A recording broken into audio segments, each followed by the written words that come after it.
There are moments in history when silence becomes heavier than words.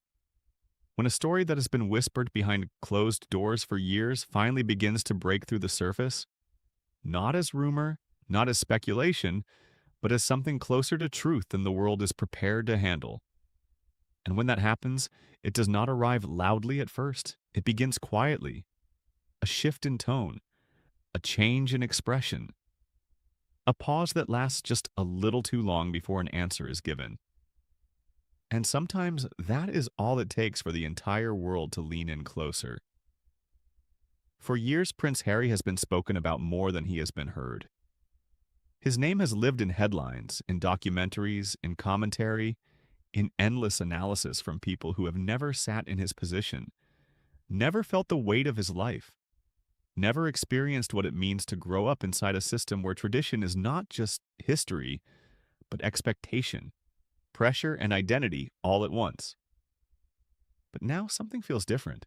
Not because everything has changed overnight, but because something inside the narrative has shifted. And when that shift happens, even slightly, the entire world notices. It did not begin with a press conference. It did not begin with an official statement. It began, as it so often does in the modern world, with a moment captured, discussed, and passed from screen to screen until it became impossible to ignore. A quiet setting, a controlled environment. No royal ceremony, no palace backdrop, no carefully staged appearance designed for tradition. Just a man speaking in a tone that feels less like performance and more like release. And what he says, or what he is believed to be expressing, carries a weight that goes far beyond simple headlines. Because this is not the language of correction. It is not the language of defense. It is the language of reflection, of someone who has lived long enough inside a system to understand not just how it appears from the outside, but how it feels from within.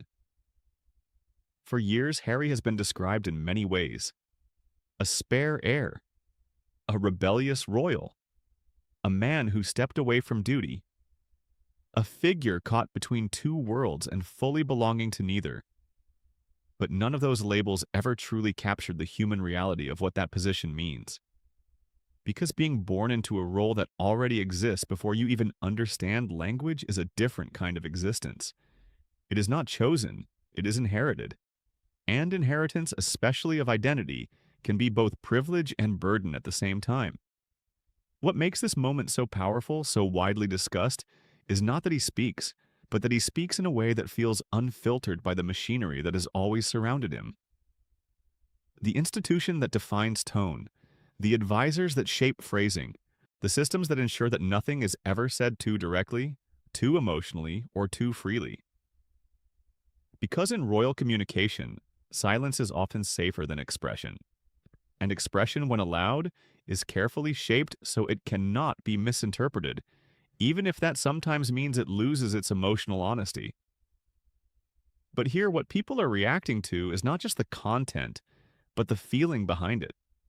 A sense that something long contained is no longer being held in the same way. And when that containment loosens, even slightly, it creates space for interpretation, for projection, for emotional response from a public that has followed this family not just as a monarchy, but as a living story unfolding in real time. Harry's life has always been divided into chapters the world feels entitled to discuss. His childhood under global attention, his loss at a young age that became a defining moment, not just for him, but for the entire perception of the royal family, his time in uniform, where structure and duty gave him a different kind of identity, his marriage, which brought both celebration and scrutiny in equal measure, and then his departure from official royal life, which became one of the most debated modern decisions in royal history. But behind all of these chapters is something far less discussed. The internal experience of being part of a system where every action becomes symbolic, whether you intend it or not, where silence becomes statement, where distance becomes narrative, where even personal decisions transform into public interpretation. And this is where the weight of his so-called truth becomes complicated. Because truth in this context is not just about facts, it is about perspective, about memory, about how experiences are lived internally versus how they are interpreted externally.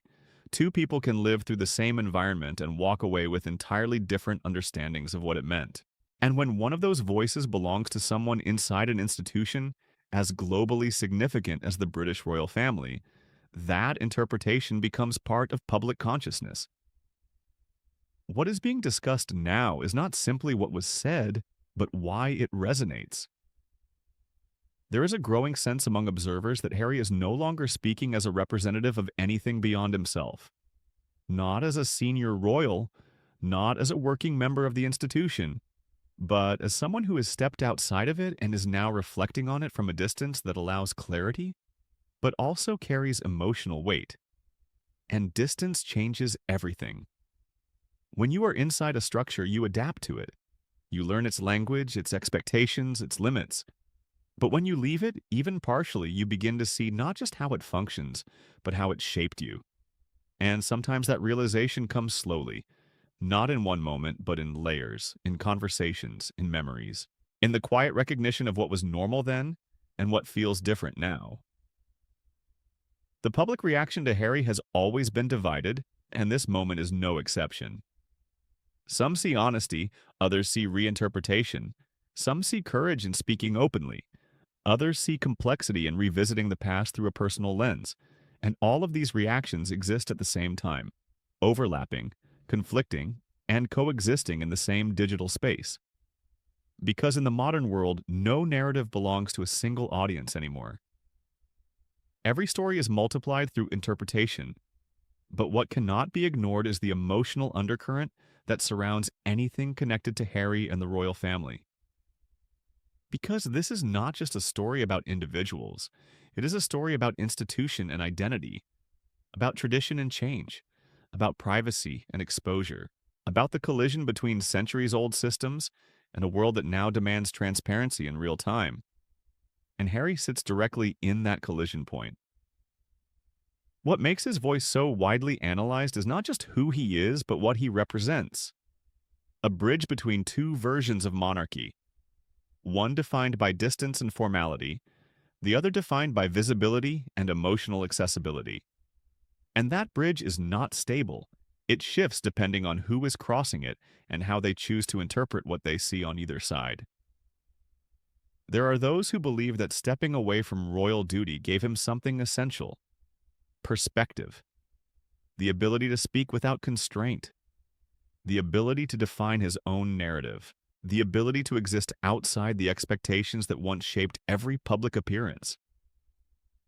And there are others who believe that stepping away removed the necessary context that made those experiences fully understandable, leaving only interpretation without institutional grounding. Both perspectives exist. Neither fully cancels the other, and that is what makes this ongoing story so compelling to millions of people around the world. Because it is not resolved, it continues to evolve. And in this evolution, every new statement, every new appearance, every new reflection becomes part of a larger, unfolding narrative that the public watches not as passive observers, but as emotionally invested participants. There is also something deeper happening beneath the surface of this moment, a shift in how modern monarchy itself is perceived. No longer just as an institution of ceremony, but as a group of individuals navigating very human experiences under extraordinary visibility. Illness, family tension, identity, responsibility, public expectation, private emotion. These are not abstract themes anymore when attached to names the world recognizes instantly. They become lived realities being interpreted in real time. And Harry, whether intentionally or not, has become one of the most visible voices in that transformation. What he represents now is not just a royal title, but a question the modern world keeps asking itself. How much of a person's truth belongs to the public when their life has been public from the beginning? And how much of that truth remains private, even when every detail is analyzed, discussed, and debated globally? There is no simple answer to that question, and perhaps there never will be. But what is clear is that every time Harry speaks, the world listens differently than it once did. not because the words themselves have changed entirely, but because the context around them has. He is no longer inside the palace walls, but the palace remains inside the conversation. And that tension between where he stands now and where he once stood is what gives every statement its emotional weight. It is not just about what is said, it is about everything that came before it, and everything that still has not been said. Because this story, like all stories that involve history, family, and identity, does not end with a single moment of clarity. It continues, shaped by memory, by perception, and by time itself. And as long as that continues, the world will keep listening, not because it expects final answers, but because it understands that some stories are never truly final at all.